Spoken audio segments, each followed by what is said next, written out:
Well,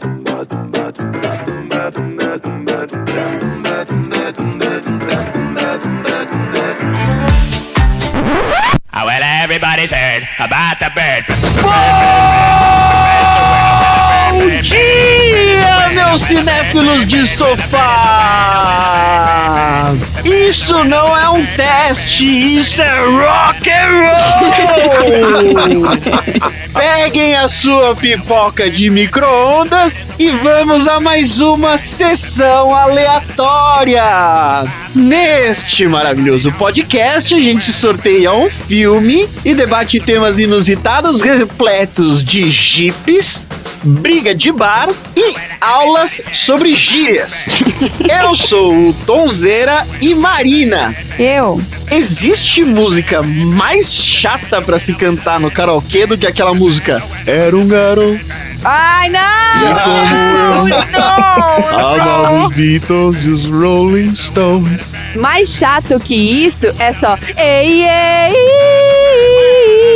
ei, ei, ei, ei, ei, ei. Fica a dica aleatória. Nascemos só pra cantar. Isso. Exatamente. Bunnyman, vamos lá. Uau! O que offshores ilegais, os Beatles, um irlandês corajoso e a absolvição de um assassinato têm em comum?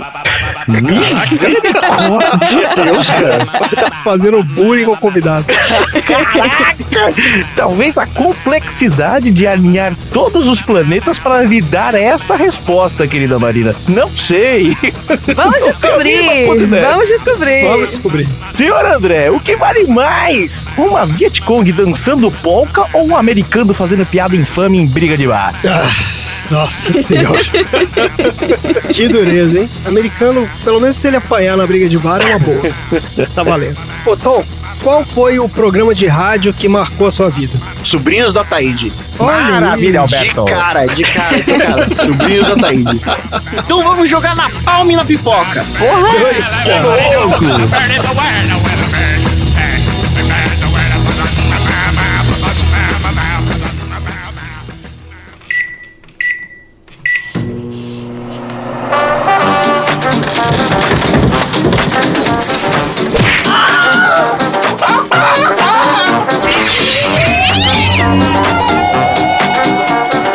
Sessão aleatória.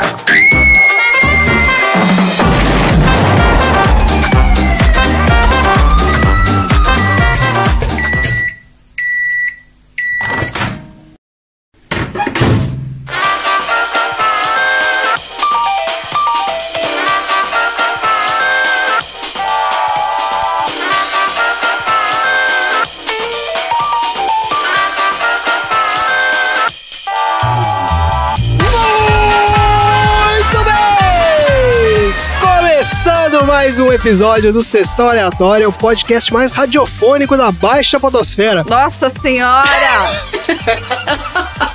Esse é o podcast preferido dos DJs militares que estão doidos para arrumar confusão, subvertendo o status quo. Porque aqui no Sessão Aleatória a gente já tratou de temas militares, né? Como o nosso episódio 31 do filme Troia, onde a gente fala sobre as táticas militares mais mentirosas do cinema. E temos a música como um tema recorrente aqui também, como no episódio 28 do Mad Max Estrada da Fúria, onde a gente fala sobre um dos álbuns mais importantes da história do metal, que é o Roots, do Sepultura. Tá tudo aí nos episódios anteriores do Sessão Aleatória. E mais uma vez aqui no Sessão Aleatória nós temos um convidado especial. Ele é um dos hosts do Autoradio Podcast, que é uma carteirada de autoridade em tudo que tange a música, automobilismo e qualquer combinação entre os dois. Eu estou falando do Ricardo Bunnyman. Seja muito bem-vindo ao Sessão Aleatória. Agora eu vou dar meu grito também. Oi, gente! Todo mundo clima de fazer um sucesso inacreditável. Galera, um prazer em Nina Hagen estar aqui com vocês, e Nina Hagen estar aqui participando com vocês pela primeira vez na história desta rádio. Falar de um filme de uma inspiração tão grande pra mim, ter um carinho muito grande por esse filme, porque me inspirou a fazer muita coisa ruim, porque eu tentei fazer coisas boas, mas é aquele negócio, o pato ele nada, o pato ele voa, mas não faz nada nada bem.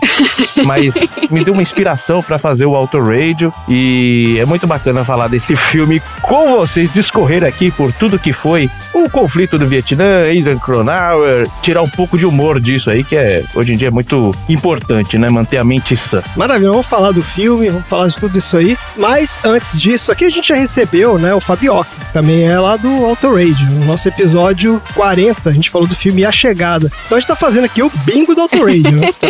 Valese! Aí, ó, prepara! tem o próximo aí na mira. Ô, Bunny, o Fabioca falou um pouco pra gente sobre o que é, né, onde vive, do que se alimenta o Auto Radio. Mas a gente sempre tem, né, ouvintes novos, talvez não tenham tido esse prazer inenarrável de escutar o seu podcast ou aquele episódio. Eu queria que você falasse um pouco pra gente sobre o Auto Radio. O Auto Radio nasceu de uma iniciativa aí do Cello, que também influenciou muita gente na podosfera, na baixa podosfera. Que começou, né, essa rede de baixa podosfera. Começou esse movimento. Pois é, isso foi, a gente tá falando aí de uns 10 anos atrás, a gente tentou fazer, eu, Fabioca, o Cello, um podcast, fizemos alguns pilotos e esse projeto ficou engavetado até que o irmão do Cello, o Cássio, falou, cara, eu queria falar sobre música e automobilismo. Eu falei, música e Fórmula 1. Eu falei, você tá louco, não tem nada a ver. 2 anos depois, criamos o Auto Radio, onde a gente fala de automobilismo e música. E hoje em dia a gente tá falando mais de música do que automobilismo, mas essa balança tende a se equilibrar novamente, né? A gente fala sobre história do automobilismo, Fórmula 1, Fórmula Indy e álbuns, ou covers, ou músicas, tudo dependendo da atração. A gente tem umas 47 atrações e por mais umas 2 ou 3 só que vai por mês no feed da galera aí. E basicamente é isso o Auto Radio. Um bando de louco, cabeça de gasolina que gosta de música nem sempre de gosto, normalmente de gosto duvidoso, né? Mas a gente vai aceitando, né? Maravilha. Olha que explicação excelente. Aliás, recentemente vocês mandaram lá um episódio do Under the Covers sobre o Hit the Road Jack e a nossa trilha de abertura é um cover do Hit the Road. Muita gente não percebeu que é um cover obscuro. Eu demorei muito tempo a perceber. Mas tá aí, ó. Estamos sintonizados no Auto Radio aqui. Estamos aí entrelaçados nas ondas do rádio. E sempre que a gente recebe um convidado aqui, a gente faz uma atividade, Bunny, a gente faz uma dinâmica de grupo, que é pra gente se conhecer melhor.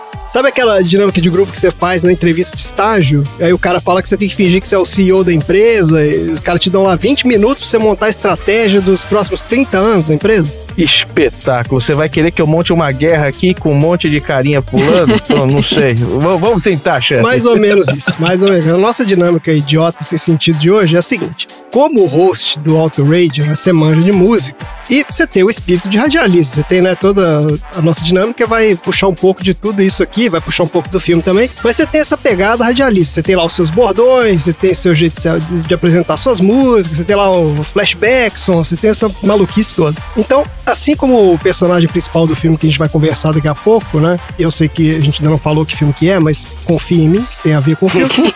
Além dos seus conhecimentos musicais e automotivos, a gente ainda tem uma outra coisa em comum, que é a nossa admiração pelo Batman, que é esse herói tão incompreendido, né, Bunny? Ah, pronto. Não tem nada a ver com o Batman isso aqui. Como que... Ô, Tom! Vai chegar lá. Por isso que eu fiz essa introdução, justamente pra falar que tá no contexto. Fique tranquilo, tá no contexto. Brota. Do nada. Uns ganchos assim. Mas tem sim. Eu estou aqui forçado a concordar com o nosso querido André.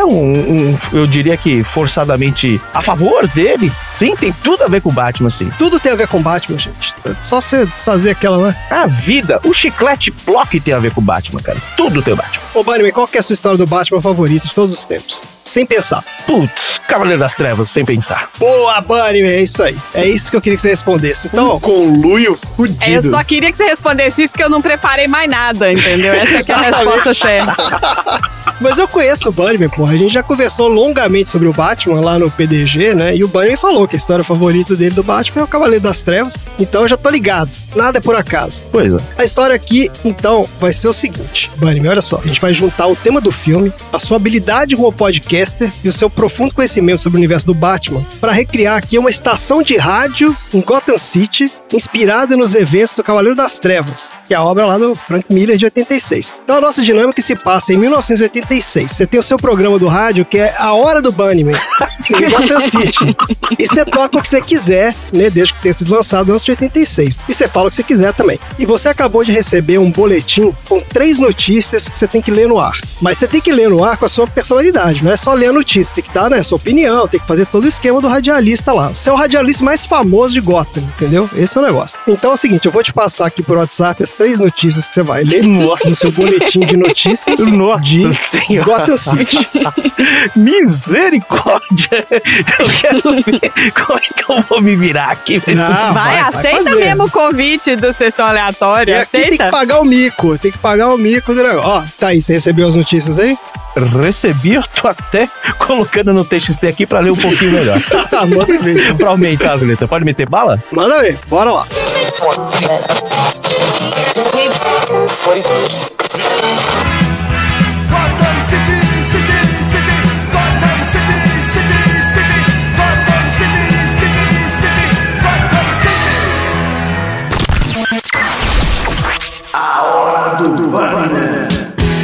Muito bem, Gothamita do meu Brasil. Você está na Gotham City Radio, trafegando em 879 MHz e sendo publicada a 387 GHz. E nós entramos aqui com Metrópole do Legião Urbana para nos dar as próximas notícias dessa noite. Lembrando a você que o último som que você ouviu foi uma música exclusiva, lançamento do ano com Capital Inicial Cacete, o Camisa de Vênus, Gotham City, feita em nome da nossa querida cidade. Agora sim, você que está aí do outro lado no pé do ouvido, ou você está sentindo aquele calor inexorável, pois é, a onda de calor em Gotham City desencadeia atos de violência na cidade.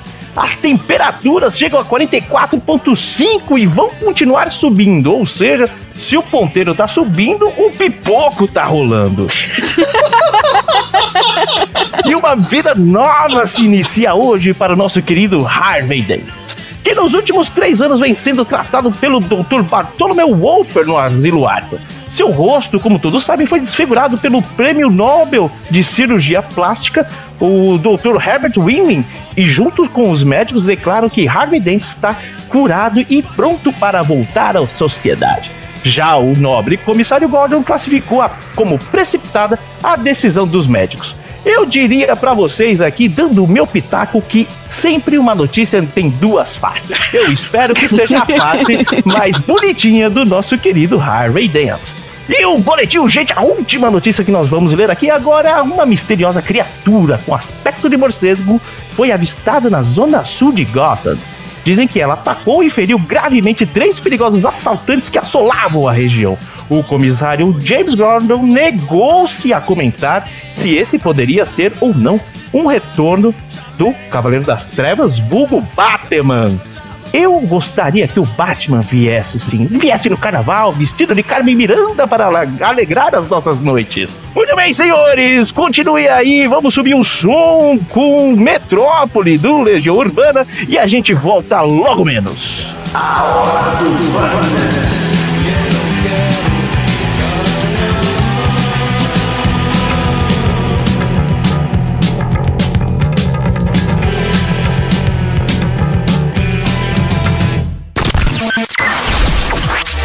Ai, que maravilhoso, cara. Parabéns, Dói. Puta que pariu, foi foda. Maravilhoso. Não, cara, eu não esperava nada menos do que isso. Eu sei que o Bunnyman é um talento. Esse cara é um talento do rádio. Sem fazer trocadilho, mas ele é um prodígio. É. Maravilha, gente. Excelente. Terminamos aqui nossa dinâmica de grupo. Já fizemos aqui o nosso convidado passar vergonha. Bora então falar do filme. Rapaz, tô suando.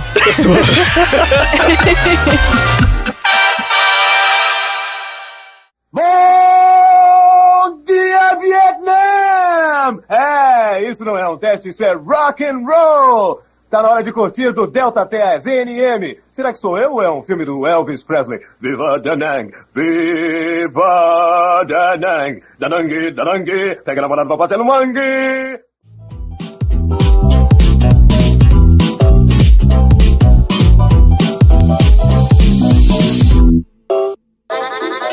Beleza, então, então, gente, bora falar do filme. O filme de hoje é Bom Dia Vietnã, um clássico que trata um dos temas mais espinhosos aí da era moderna com um toque de leveza. Esse filme foi sorteado da lista do nosso convidado de honra, o Ricardo Banniman. Então, Banniman, conta pra gente aí por que o Bom Dia Vietnã no Sessão Aleatória. Olha, eu sempre gostei de entender os porquês da violência, né? E querendo ou não, quando eu era pequeno eu queria ser o Rambo, né? Quando eu vi que isso não seria possível, né? Eu acho que eu posso ser o Batman, pelo menos não me descobrem que eu sou, né? Bom, como vocês perceberam, não rolou, mas eu gostei muito do Bom Dia Vietnã. Eu gostava de filme de guerra e tal, mas me encantou muito como era o Adrian Cronauer que colocaram no filme, né? Era uma coisa assim que eu sempre fui muito musical por conta do meu histórico com música, de família e tal. E quando eu vi o Robin Williams falando daquele jeito, eu falei, cara, que bacana. Se vocês colocassem uma visão muito superficial, é um filme bobo até, né? Um cara ali que faz coisas que são absurdas no meio do exército, que com certeza o Cronauer não passaria nenhum dia lá, mas eu gostei muito de como o Robin Williams colocou o personagem, como o diretor fez a dinâmica toda para aquilo tudo acontecer, colocar humor numa das manchas mais horríveis da humanidade, que foi o conflito do Vietnã, né? Que levou a vida de muitos jovens aí numa luta por nada, no final das contas. Né? É isso aí, como a maioria das guerras, né, cara? Se não todas. Beleza, gente, então é isso. Vamos falar então do filme. Bom Dia Vietnã é um filme de 1987, dirigido por Barry Levinson, com o roteiro do Mitch Markovitz. Esse Barry Levinson era um roteirista com uma carreira bem sólida na TV, até que em 76 ele foi descoberto pelo Mel Brooks, é um comediante lendário aí. Daí começou a carreira de roteirista em Hollywood. E a carreira de diretor dele começou em 82, quando ele dirigiu um filme chamado Quando os Jovens se Tornam Adultos. Esse filme tem o Mickey Rourke e o Kevin Bacon. E segundo a Wikipedia, esse filme é uma comédia bromântica. Ô, Bunnyman, você gosta de comédias bromânticas? Olha, eu diria que não é muito a minha praia, não. Você não acha que aquele Batman e Robin do Joel Schumacher é uma comédia bromântica? Por isso que é uma grande porcaria. Mas sim, concordo contigo. É sim, cara. E você sabe que quando os jovens se tornam adultos, o nome do filho em inglês é Diner. É Diner, é isso mesmo. É. Diner. Olha só, depois ele dirigiu Um Homem Fora de Série em 84 e em 85 ele dirigiu um filme que eu adorava quando era criança, que é O Enigma da Pirâmide. Vocês lembram desse? Que era um Sherlock Holmes adolescente? Sim, lembro. Eu lembro. Não faço ideia. Nossa, o filme passava na sessão da tarde. Eu lembro que eu vi, mas eu não lembro da história do filme, mas ele passava bastante na sessão da tarde. Era um Sherlock Holmes adolescente, essa que é a história do filme. E o filme seguinte dele foi esse aqui, Bom Dia Vietnã, de 87. Nesse mesmo ano ele lançou Os Rivais, uma comédia com o Richard Dreyfuss e o Danny DeVito. Mas o maior sucesso da carreira desse cara foi o filme que ele dirigiu depois, que foi o Rain Man, de 88. É o filme com o nosso querido Tom Cruise, tá aí, e o Dustin Hoffman, né, que ganhou 4 Oscars, incluindo o melhor filme e melhor diretor. Olha aí. Então, voltando aqui pro Bom Dia Vietnã, o filme estrela o Robin Williams, que é um dos maiores comediantes da história do universo, no papel do Adrian Cronauer, e o Forest Whitaker, que é um baita ator também, no papel do soldado Edward Garlick.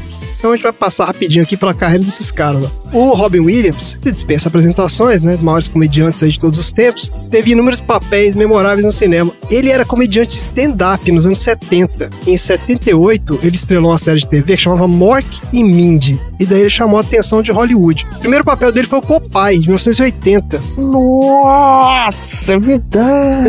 Então, caraca. eu não sabia que tinha sido o primeiro filme dele. Também não. Pra mim, o Popeye era mais novo, mais recente, vamos dizer assim, né? E a partir daí a carreira dele então começou, né, a focar no cinema. Ele fez vários filmes nos anos 80, mas todos eram filmes pequenos, assim, até que ele estrelou esse aqui, o Bom Dia Vietnã. Daí a carreira do cara decolou. E aí o cara foi o rei dos anos 90.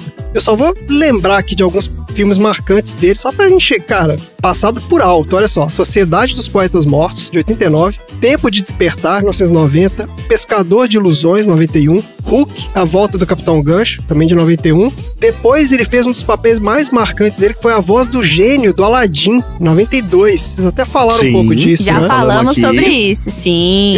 Eu ouvi recentemente esse episódio. Muito bom, parabéns aqui ao vivo pra vocês. Olha aí, Bunny, mais um play pra gente. Valeu. E depois, olha só, teve o Babá Quase Perfeita, 93, Jumanji, 95, Gênio Indomável, 97. Esse filme ganhou o único Oscar da carreira dele, né? De melhor ator coadjuvante. Ele só... Peraí, o Robin Williams só tem um Oscar? Só tem um Oscar. Foi justamente esse, no Gênio Indomável. E depois ele fez o Patch Adams, 98. Também foi um filme super impactante quando saiu, né? Sim, muito, muito legal. Patch Adams foi um dos poucos filmes que me fez chorar. É um filme muito emocionante mesmo. Aí daí pra frente ele fez ainda muita coisa. Pra vocês terem uma ideia, ele tem 112 créditos como ator no IMDb. Ele teve uma porrada de sucesso ainda, mas ele teve um final trágico, né? A partir de 2013, ele começou a sofrer de vários transtornos mentais, tipo ansiedade, pânico, depressão e perda de memória. E começou a consultar diversos médicos, mas os sintomas, tipo, eles desapareciam, era uma coisa super estranha, e os tratamentos que ele fez não surtiram efeito.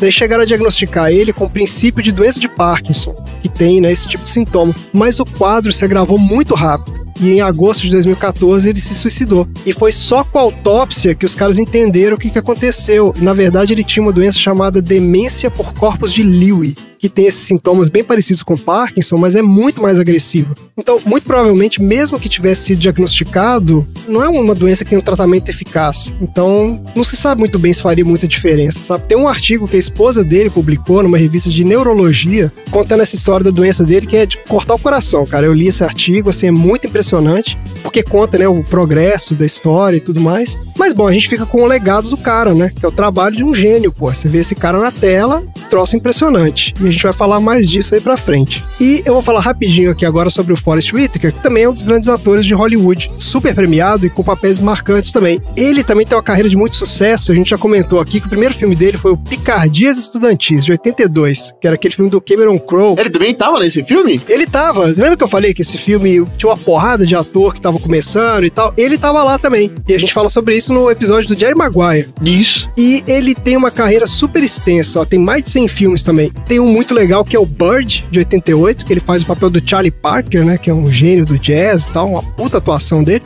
Mas o grande filme dele foi O Último Rei da Escócia, que é um filme que ele ganhou o Oscar de melhor ator, em 2006. Ele faz o papel do Idi Amin, né, que foi um ditador lá de Uganda, que é considerado um dos tiranos, genocidas, filhas da puta mais brutais da história da humanidade.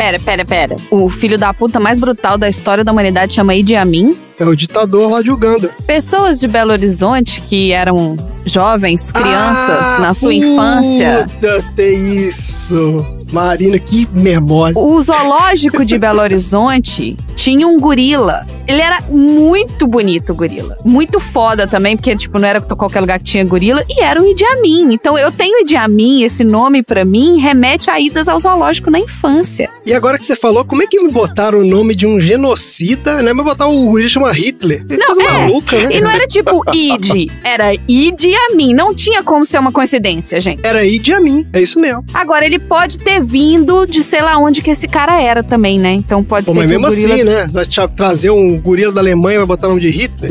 Cara. Caralho, É mano. complicado, né? Inclusive, Idi Amin é uma das músicas do Raul Seixas. Idi Amin, dada, Idi Amin, não é essa? Idi Amin, dada, vinde a mim, neném, bate uma xará que eu quero outra também. Idi Amin. Ah, então, mas o gorila não chamava Idi Amin Dada, porque de repente foi por causa da música, viu? Eu vou perguntar pro meu primo que trabalhava no zoológico e aí saberemos. Vamos apurar isso aí.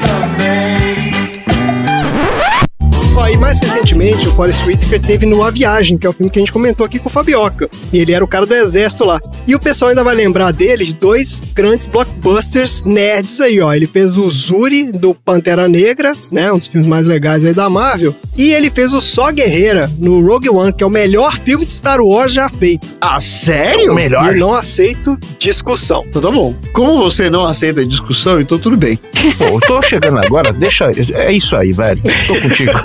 Ó, eu queria dizer aqui que eu tô vendo uma estátua, que o gorila Idi Amin já morreu, e tem uma estátua no museu e tá gigantesco escrito O Gorila Idi Amin, ponto. Tá certíssimo. Eu tô impressionado realmente, porque na época, obviamente, que ninguém fez a conexão, né? A gente era criança, né? Não, eu nem sabia que tinha um cara que era psicopata que chamava Idi Amin. Loucura, né? Bom, bora lá então. Sinopse do IMDb desse filme aqui, ô Bunnyman. Você gosta do IMDb? Você é um fã? Você é um usuário do IMDb? Na verdade, o IMDB, pra mim, é um fast food mal feito, né? Você tá com aquela fome, aí você olha assim, eu vou pegar esse sanduichão aqui, em 5 minutos tá pronto. Você vai ver, tem um pão desmoronado com um monte de coisa ali que te dá uma ideia do que poderia ter sido, né? Mas é o que tem, né, cara?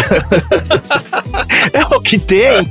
Eu gostaria de falar que eu descobri uma coisa muito incrível sobre o IMDB essa semana. Diga. Eu tenho uma prima que tem um perfil no IMDB.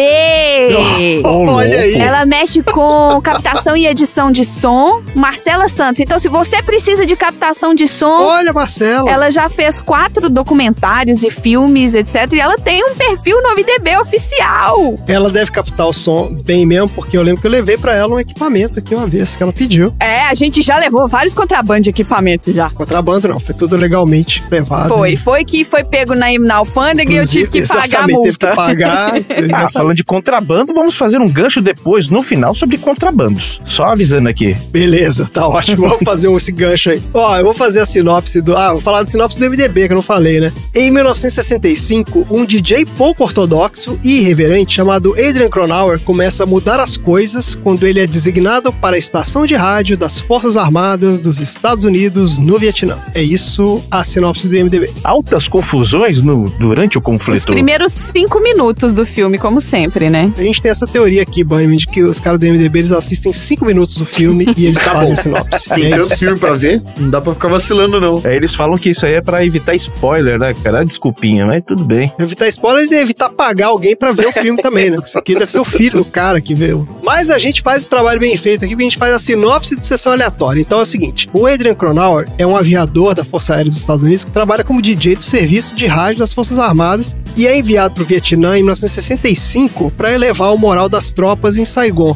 Daí, recebido lá pelo soldado Garlic, né, que é o Forrest Whitaker, esse cara é o responsável por apresentar ao Cronauer o funcionamento da rádio local. Se isso aqui fosse no mundo corporativo, a gente diria que ele é o responsável pelo onboarding do Cronauer. Ele é o customer success do cara. Ele te mostra o banheiro. Ele te mostra onde é o banheiro, onde é o café, fala quem é quem ali na equipe. Esse cara aqui, ó, você não fala muita coisa pra ele não, que ele é fofoqueiro, não sei o quê. Daí o Cronauer imediatamente entra em conflito com seus superiores, né, que são o Tenente Hawk e o Major Dickinson, por causa da sua postura irreverente que contrasta fortemente com o modo de agir dos oficiais. E o conflito entre eles escala rapidamente quando o Cronauer começa a fazer o seu programa de rádio, que é um mix de show de stand-up com rock and roll. Vai completamente contra o que seus superiores determinam. Mas o Cronauer tá nem aí, o programa dele se torna super popular entre os soldados. Nas horas vagas, o Cronauer começa a confraternizar com o pessoal local e faz amizade com um jovem vietnamita que é o Tuan, que também é visto com desconfiança pelos militares. À medida que se torna mais próximo do Tuan e da sua família, o Cronauer começa a entender que a verdadeira guerra, brutal e impiedosa, principalmente com a população do Vietnã, não é a mesma que é transmitida pelos meios de comunicação e fará o que tiver ao seu alcance para expor a realidade da guerra. E é isso o filme. Espetáculo, hein? Você olha atrás do VHS e fala, estou a fim de ver esse filme. Quero ver esse filme agora. Bota aí, né? O objetivo da sinopse é esse, porra. Tem que querer ver o filme. E aí, Bunnyman, então revendo esse filme, a minha pergunta pra você é o seguinte. Teve o mesmo impacto pra você de quando você assistiu quando era mais novo? Eu não sei se é um filme que você já viu várias vezes, mas como é que foi a experiência de revê-lo? Vi várias vezes, inclusive remetendo até aquela questão que a gente falou em um outro podcast muito bacana, não sei se vocês conhecem o podcast Garage, a gente falou de coleções. Olha aí. Eu tenho aqui o DVD dele e eu já vi algumas vezes, e ontem eu revi, falei, não, preciso deixar a coisa fresquinha. Não, o impacto é menor, porque pra mim era muita surpresa, foi muita surpresa, assim, eu era pequeno, né? Então, anos 80, pra mim o impacto foi muito maior. Eu acho que ele é um filme até que envelheceu bem, não sei se vocês concordam comigo, mas a alegria em rever continua a mesma, porque é um filme que, assim, eu adoro. Esse negócio de envelhecer é complicado mesmo. Eu acho que tem algumas, não vou dizer temática, a temática dele eu acho que é super atual e é super interessante, que é a coisa da temática anti-guerra, né? Mas eu acho que algumas coisas envelheceram mal, sim. Eu acho que tem algumas piadas, principalmente, assim, que, sei lá, cara, eu achei meio misógino, deu umas coisinhas meio racistas ali e tal. Mas que talvez até, assim, encaixe no lance de que, assim, os caras são militares, então eu até entendo a visão dos caras ser daquele jeito. Envelheceu mal, mas não mudou nada. Como assim? Comportamento padrão macho alfa militar é esse aí, entendeu? Tá velho até hoje e mal, entendeu? Ah, pois é. É isso que eu tô falando, sim, exatamente. sim. Então, tipo assim, os caras estão aí desse jeito, é isso mesmo. Então, eu até anotei aqui pra citar esse ponto, porque era a realidade da época, né? Mas realmente é a pegada dos anos 80. Quando o Xi teve aqui, a gente assistiu um filme que era o Cegos, Surdos e Loucos. E a gente falou um pouco sobre isso. E ele tem um pouco essa coisa também, ele tem umas cenas e umas piadas assim que são muito, sabe? Tipo, cara, ficou lá, entendeu? Não dá pra trazer mais pra hoje em dia. Uhum. Mas eu acho que esse filme tem uma mensagem interessante, porque assim, esse filme veio, cara, na cola do Platoon. Nascido pra Matar, Pecados de Guerra, Nascido em 4 de Julho. Então assim, era uma época que a galera, o público americano tava muito chocado com o que aconteceu no Vietnã. Ao descobrir o que aconteceu, né? Massacre de civil, os caras estavam vendo a questão dos veteranos, os caras voltando pra casa todo fudido e tal. Então esse filme tem essa pegada também, do tipo, gente, tem uma guerra aqui, entendeu? Tem gente morrendo. Então não é só... E os caras conseguiram fazer isso e mesmo assim deu uma visão de assim, é uma comédia, você ri no filme, é engraçado, né? Mas ele não perde esse teor, eu acho interessante isso.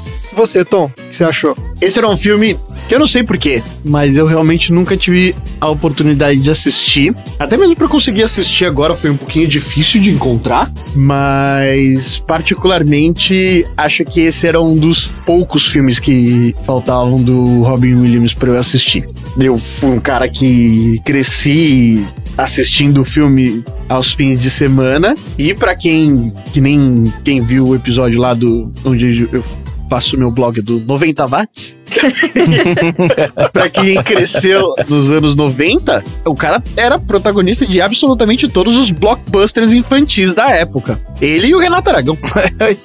É verdade. Tem até uma leve semelhança. Todos os filmes têm bastante essa semelhança de ser o cara que leva o filme nas costas, né?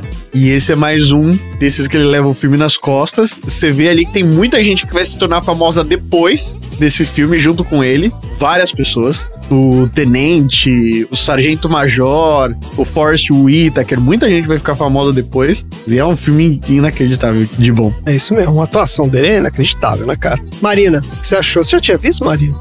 Não tinha visto, não. Não fez parte da minha infância, não. Ele fez parte da minha infância no Jumanji, que eu assisti 87 vezes, mas esse não. E olha, eu falo que esse não é um filme que eu teria parado pra assistir se não fosse pelo Bunnyman aqui no Sessão Aleatória, e é um filme que eu, assim, adorei, mas que a temática de guerra não é uma temática que costuma me atrair, porque na minha cabeça, quando um americano lança um filme de guerra, ele tá contando o lado dele da história, então eu já tenho meio que de não querer assistir, entendeu? Mas foi bom ter visto esse lado de um americano realizando que eles estão fazendo merda, sabe? Que não é legal. Então, até pra época isso deve ter sido surpreendente. Assim como me surpreendeu também. Então, sim e não. Porque dentro dos filmes da temática da Guerra do Vietnã, até mesmo pra época, assim. Pra época não, né? Alguns anos depois. Muitos deles faziam essa crítica de uma guerra estraçalhada. Principalmente um que a gente não falou ainda, que é o Apocalipse Sinal. Foi o primeiro, né? Que realmente teve um impacto grande, assim. Então, um dos primeiros filmes que mostra que foi uma guerra translocada, que não fazia absoluto sentido, que havia uma desinformação gigantesca das justificativas do porquê haver a guerra. Eu não sei se isso é verdade, vocês que são mais cinéfilos aí, ou melhor, vocês que são, né? Tem uma lenda aí que diz que os Estados Unidos encomendam filmes, né? Tem que falar um pouco da NASA a cada X anos, e aí tem que falar de guerra no caso do Vietnã. Esses filmes todos que a gente citou é bem um meia-culpa, né? Porque eles têm que fazer uma propaganda tipo, olha, a gente sabe que a gente sentou no melão aqui, desculpa, foi mal, vamos contar a nossa versão aqui. E o Bom Dia Vietnã é isso também, né?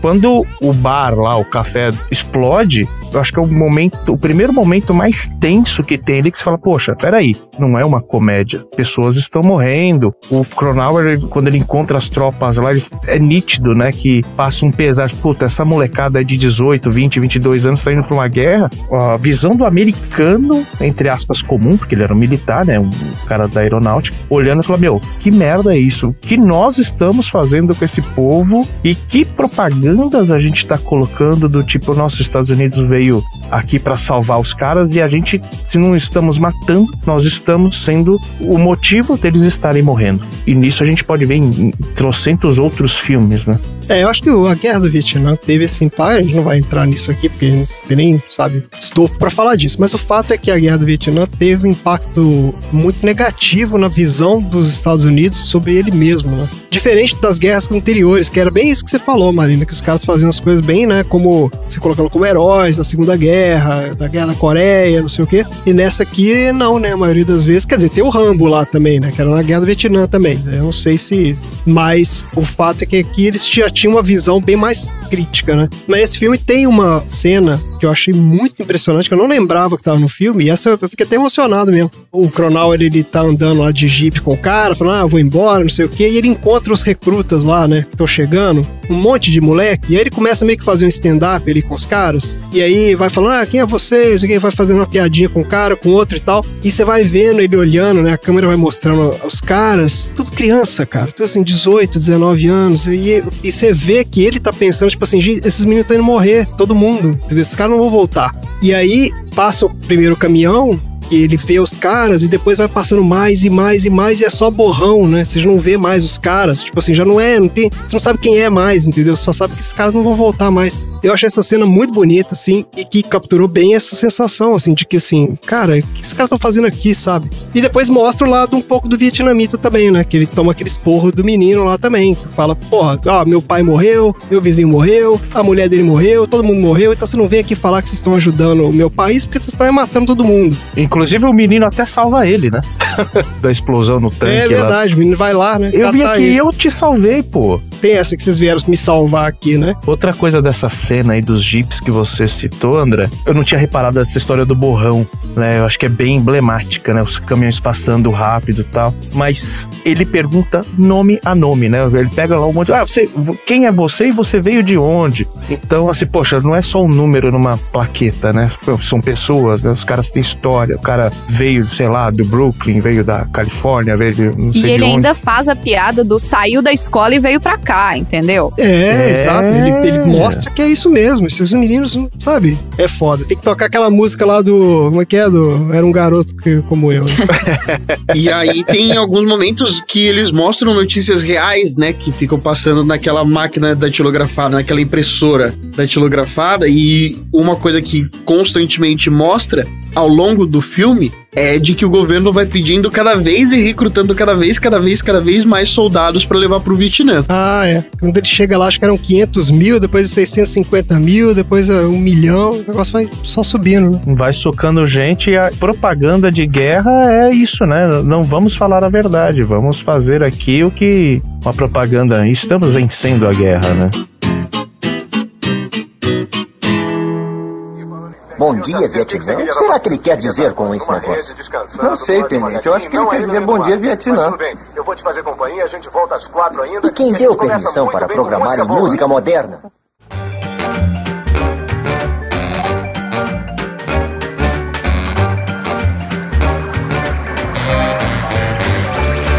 Gente, beleza, olha, excelente. A gente podia ficar aqui horas falando desse filme, filmaço mesmo, excelente sugestão. Eu vou fazer rapidinho aqui, ó, vou dar uma passada em umas histórias da produção, porque acho que tem umas coisas legais pra falar aqui, ó. Seguinte, a ideia desse filme foi do próprio Adrian Cronauer. Esse cara existiu de verdade, ele era um DJ na rádio do Exército. Em 78, ele escreveu uma proposta do que seria um sitcom baseado na experiência dele no Vietnã. Daí ele começou a circular essa ideia entre os executivos e produtores de TV, mas ninguém topou, porque os caras achavam que não tinha clima pra fazer comédia sobre o Vietnã, entendeu? É isso que a gente tá falando aqui, tipo, tava todo mundo muito chocado com a história do Vietnã e tal. Então, assim, os caras acharam que não ia rolar. Daí ele resolveu transformar essa ideia num roteiro de filme pra TV, na esperança, né, de que seria mais fácil vender essa ideia de um filme do que de uma série. Esse roteiro, sabe-se lá como, chegou na mão do Robin Williams e do agente dele em 79. E esses caras viram o potencial do material e compraram os direitos do Cronauer. Daí o Robin Williams ficou também vários anos tentando vender essa história em Hollywood para conseguir financiamento para ele fazer o filme.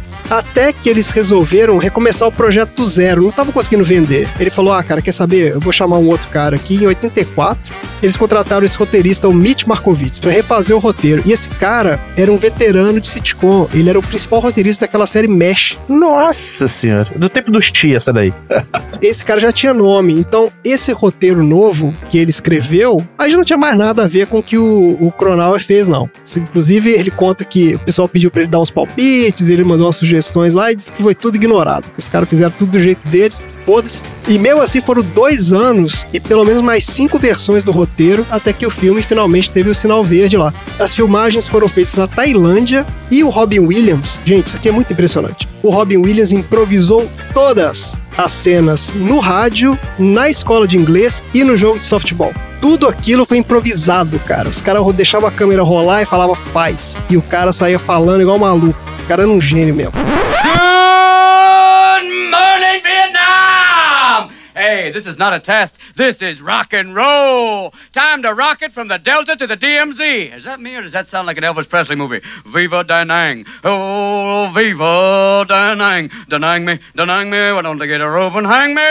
Hey, is it a little too early for being that loud? Hey, too late. Tem um documentário sobre ele na HBO. Sobre quem? Sobre a trajetória do Robin Williams. Ah, é? Não sabia. E o lance dele era justamente ele ser um monstro na improvisação. Ah, que legal. A carreira dele foi começando trabalhando nesses grupos de improviso, até que ele fez aquele primeiro sitcom, e aí depois disso que ele começou a ir pros filmes, mas virava e mexia, ele parava pra ficar alguns momentos de brincadeira, assim, fazendo grandes shows por aí, só no improviso. E esse filme aqui era uma aposta pessoal desse cara. Inclusive o diretor lá, o Barry Levinson, tem uma história que ele conta que quando terminou as filmagens, porque o Robin Williams, ele improvisou tudo, mas ele era muito inseguro em relação ao que ia sair na tela, porque ele falava que quando você tá fazendo stand-up, o cara meio que lê o público, né? E ele entende ali na hora se a piada tá funcionando ou não, e ele consegue mudar. E como ele tá fazendo no rádio, não tinha público, ele não sabia qual seria, né, a sensação das pessoas. Então ele falou pro diretor, tipo assim, olha, se tiver ficado ruim, me fala que eu vou pagar do meu bolso pra gente refilmar isso aí. E o diretor falou, cara, para com isso, porque ficou maravilhoso, não vai refilmar porra nenhuma. Mas assim, o cara tava disposto a colocar dinheiro do bolso dele no filme. Mas no final deu tudo certo, porque o filme foi um sucesso absoluto, olha só. De um orçamento de 13 milhões de dólares, o filme fez 123, sucesso absoluto de público, foi sucesso de crítica também e teve boa recepção no circuito de premiações. Recebeu vários prêmios, incluindo uma indicação ao Oscar de melhor ator pro Robin Williams. Ele não ganhou, mas foi indicado. Mas ele ganhou o prêmio de ator mais engraçado do American Comedy Awards. Olha aí. E o que fez também um puta sucesso foi a trilha sonora desse filme. Vendeu mais de 1 milhão de cópias só nos Estados Unidos e colocou nas paradas de sucesso What a Wonderful World, do Louis Armstrong. Chegou a número 32 na Billboard Hot 100, 20 anos depois do lançamento, cara. Você vê o impacto que esse filme teve. I see trees of green, red roses too. I see them blue for me and you. And I think to myself, what a wonderful world. Tem um detalhe sobre What a Wonderful World, que ela foi lançada 1 ano e meio ou 2 depois do momento que se passa o filme. Mas o diretor falou, cara, essa música tem tudo a ver com as cenas que eu quero colocar e a gente vai nos dar essa licença poética e vai colocar esse som. E é um contraste foda, né? Porque eles tocam essa música e o pau quebrando, explodindo tudo. Nossa, é muito impressionante. Muito. É isso, gente. Maravilha. Excelente, então. Bora pro troféu aleatório? Bora! Bora!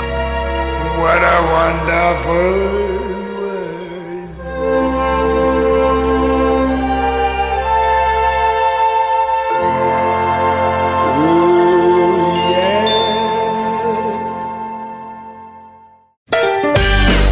Troféu aleatório.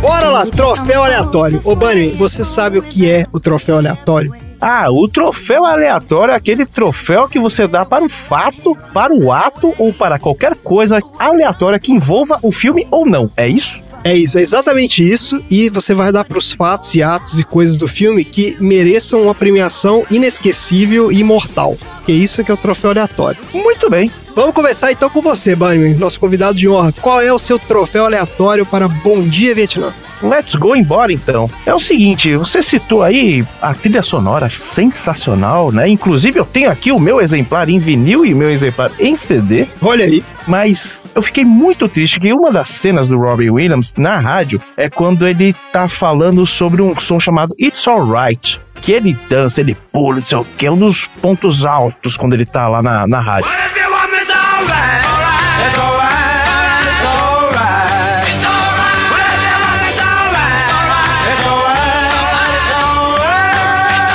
Que essa música não aparece na trilha sonora, nem no Spotify hoje. É um grande absurdo, né? Uma trilha sonora que conta com o James Brown, com I Feel Good também, que, foda demais. Foi pro topo da parada de novo, né? E eu queria dar o meu troféu aleatório negativo pra A.M., que nos privou dessa música que é sensacional. It's Alright, inclusive eu fiz recentemente aí um Under the Covers lá no Auto Radio sobre It's Alright. Olha aí. Puta, não deixa nada a dever I Feel Good. Um pouquinho deixa assim, né? Vamos falar a verdade. I Feel Good do James Brown, cara. Então, outra música é que In the Midnight Hour, que toca no bar, bem de fundo, lá no bar do Jimmy Wah, que também não está na caralha da trilha sonora. E o Bolachão tem 30 minutos. Porra, esse cara dava pra enxertar as duas músicas ali, ficaria, show de bola. Então, meu troféu aleatório vai pro pessoal da prensagem do vinil de 1987. O pessoal da prensagem tá de sacanagem, te falar, viu?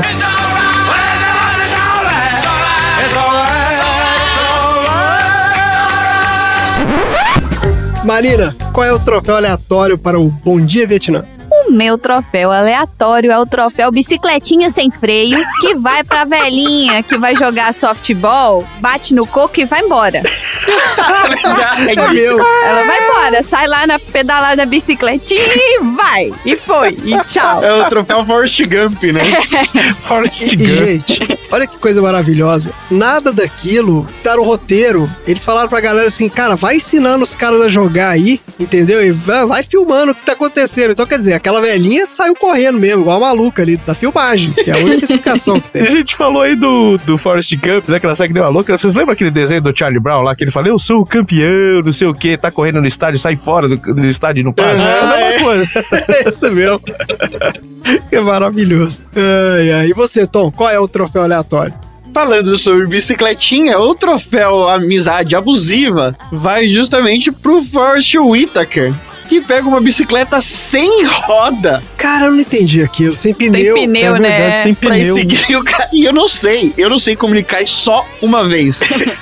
Passando no meio do trânsito, cheio de carro. Por que ele pegou aquela bicicleta sem pneu? Eu não lembro disso. Porque os caras estavam consertando a bicicleta no meio da rua. Aí ele falou, vamos pegar isso aqui mesmo. Aí ele vai lá e pega aquela que tá lá, que é uma bicicleta que tá sem pneu.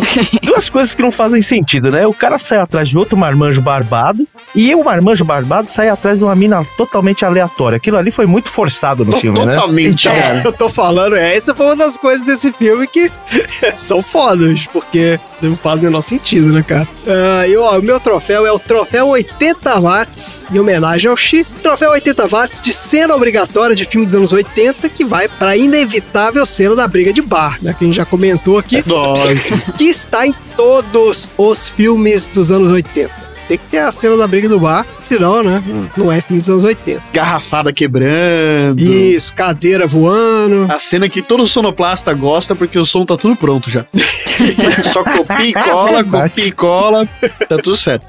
Excelente, gente. Então tá aí, encerrado o nosso troféu aleatório. Marina, nós temos recados hoje? Nós temos recados, sim. Bunnyman, você acaba de ser consagrado... Peraí, deixa eu abrir minha planilha que eu não sei de cor as coisas não, peraí. Você acaba de ser consagrado com o nosso título de aleatório número 13.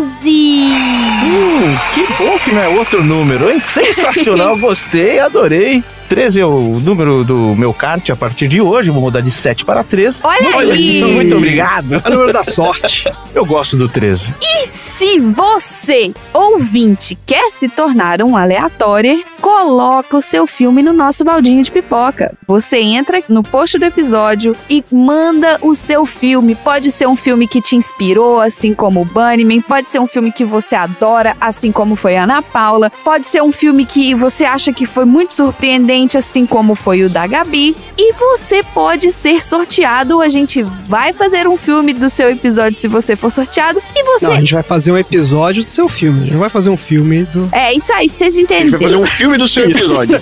Fazer um filme da sua vida. É um projeto, hein? Quem sabe, né? Sessão aleatória não é exibido nos maiores cinemas da sua cidade. Olha aí. Seja você também um aleatório, manda o seu filme e é isso o meu recado. Excelente. Maravilhoso recado. Bora então para os assuntos aleatórios.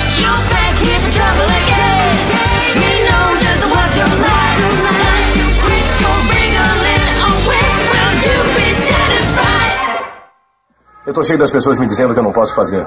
Essa notícia não é oficial, esse comentário foi muito sarcástico. Eu não posso nem sacanear o Richard Nixon, justo ele que quase implora pra ser escrachado.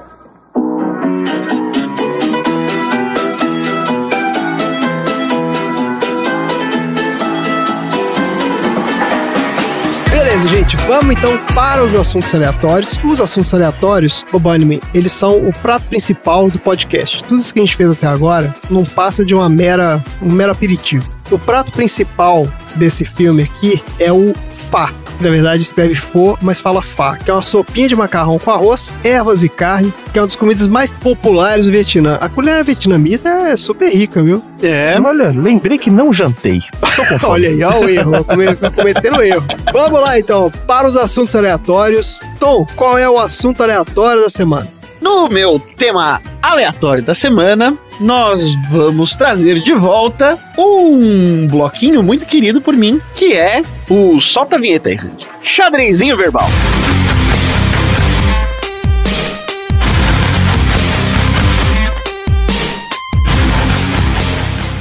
Chegando aqui mais uma edição do Xadrezinho Verbal.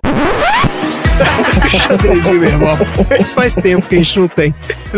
Porque hoje eu vou falar sobre um país com uma situação bastante conflituosa, muitíssimo adensado populacionalmente, que tem sido palco de diversos conflitos durante o século XX. Estou falando exatamente do Vietnã.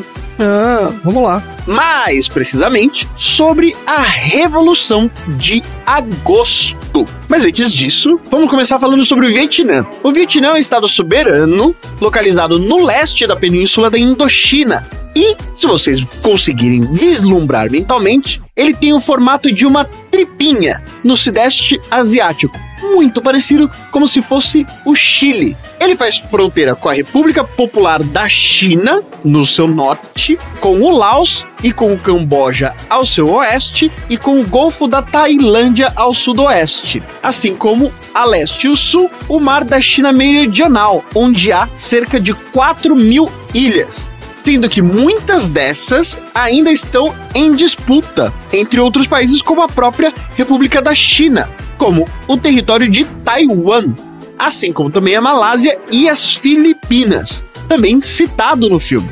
Com uma população de 90 milhões de habitantes, metade da população brasileira, é o 14º país mais populoso do mundo e tem como Hanoi a sua capital desde a sua reunificação em 1976.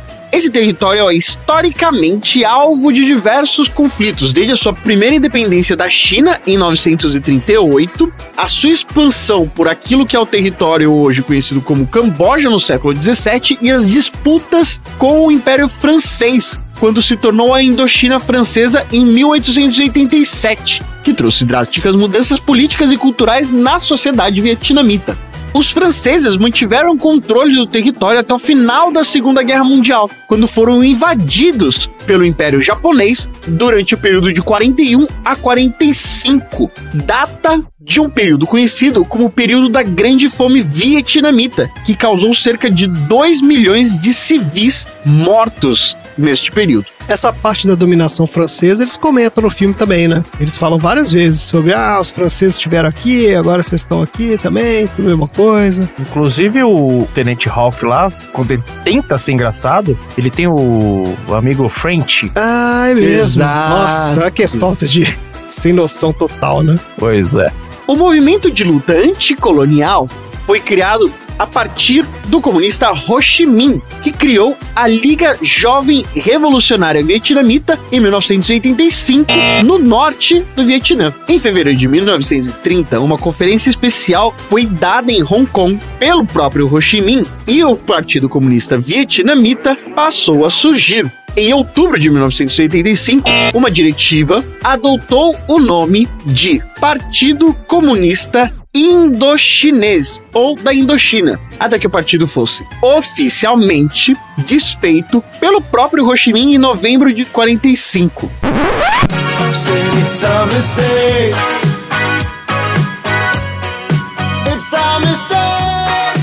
Olá, nenéns. Estou interrompendo este bloco para criar meu novo bloco chamado Desculpe pela Cãibra Mental.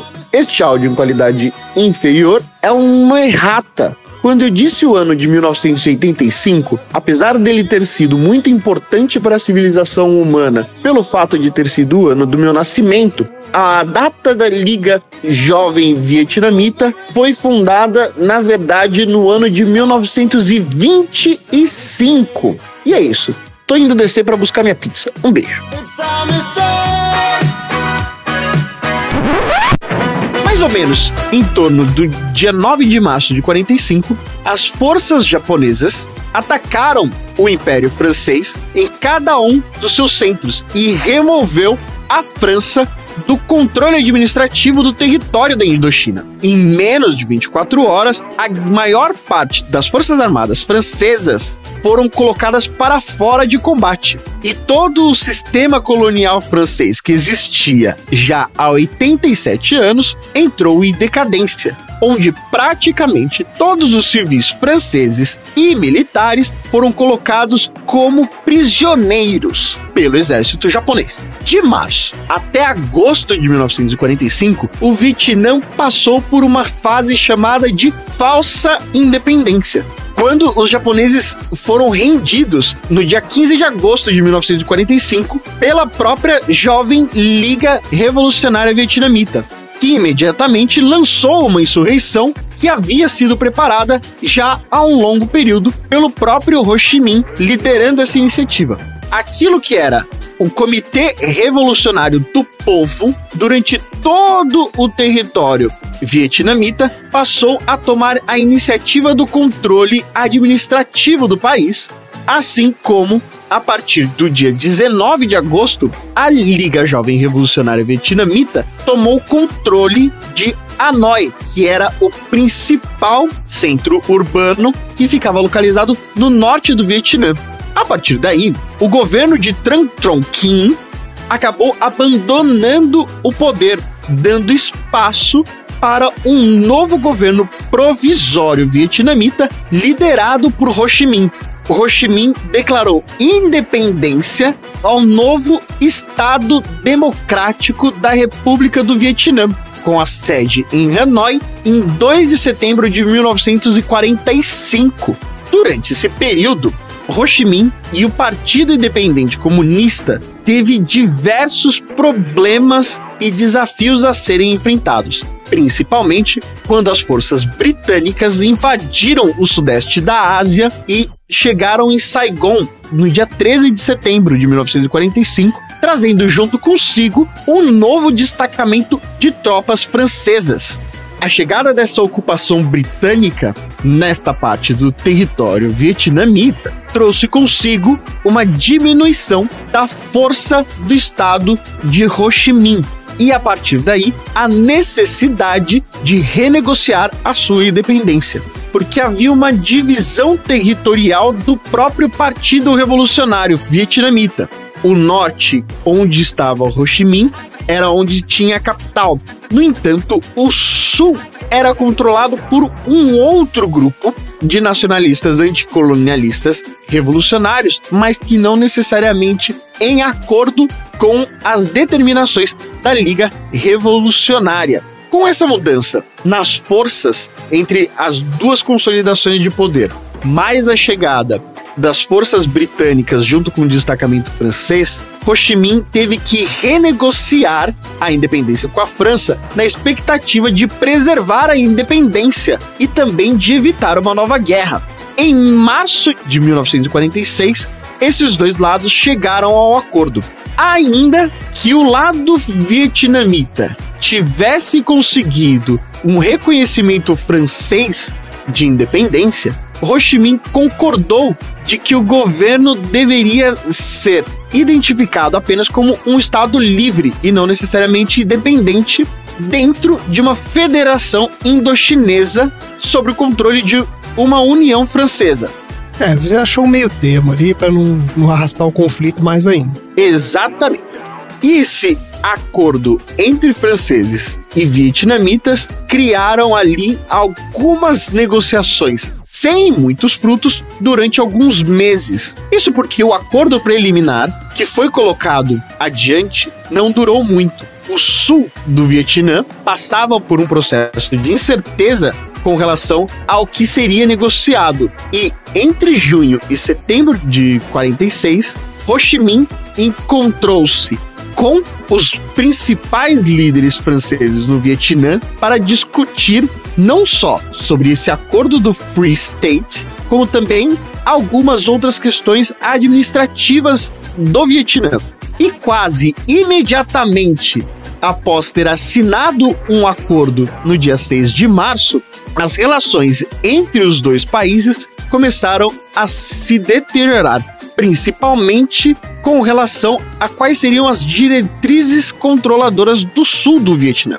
Sendo assim, os dois lados começaram a novamente preparar a encontrar uma saída militar para esse acordo, o que levou novamente, a partir de 19 de dezembro de 1946, aquilo que seria quase um ano após o fim da Revolução de Agosto, o início daquilo que seria conhecido como a Primeira Guerra da Indochina, dando um momento de hiato àquilo que era a Revolução Socialista no Vietnã. E a partir daí, o Vietnã passou a novamente se tornar um celeiro de conflitos internacionais que culminou também no combate contra os Estados Unidos. E a partir daí é história.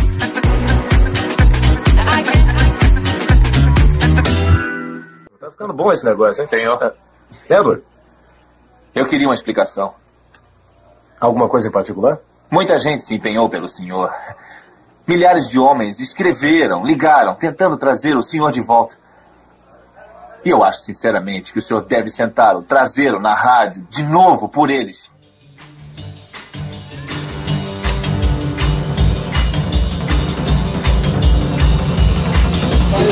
Vamos lá, Marina. Qual é o assunto aleatório da semana? Vamos lá! O que offshores ilegais, os Beatles, lá vai. um irlandês corajoso e a absolvição de um assassinato têm em comum? Vai vir o gabarito agora. A resposta é óbvia. Como os navios de rádio pirata pavimentaram o caminho para a revolução do rock and roll no Reino Unido, gente! Caraca, olha a volta. É a volta ao mundo mesmo. Não é óbvio? É óbvio. Não é óbvio? É óbvio. Todo mundo sabe disso. Claro. A invasão pop britânica que conquistou as ondas de rádio americana na década de 1960 poderia nunca ter acontecido, se não fosse por uma revolução do rádio no Reino Unido. Em 1964, não havia um lugar fácil para que os jovens britânicos ouvissem rock and rollers como os Beatles, o The Who, o Rolling Stones. A rádio comercial não era uma opção. E os guardiões da British Broadcasting Corporation, a BBC... Como é que é a BBC aí?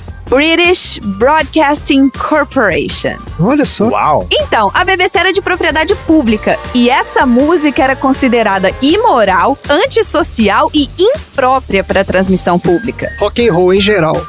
Exato, rock and roll em 1960. No entanto, apenas 3 anos depois, no dia 30 de setembro de 1967, a BBC ligou os transmissores da Rádio 1, a primeira estação de música popular dedicada do país. Mas, para que isso acontecesse, vamos falar aqui do irlandês Ronan O'Rahilly. Ele era um pequeno empresário que se envolveu na indústria fonográfica. Olha só, ele percebeu que uma estação usando um transmissor em um navio que estivesse ancorado a 5,5 km da costa estaria em águas internacionais, não estaria mais nas águas territoriais britânicas e, portanto, não estava sujeita às leis de transmissão da Inglaterra.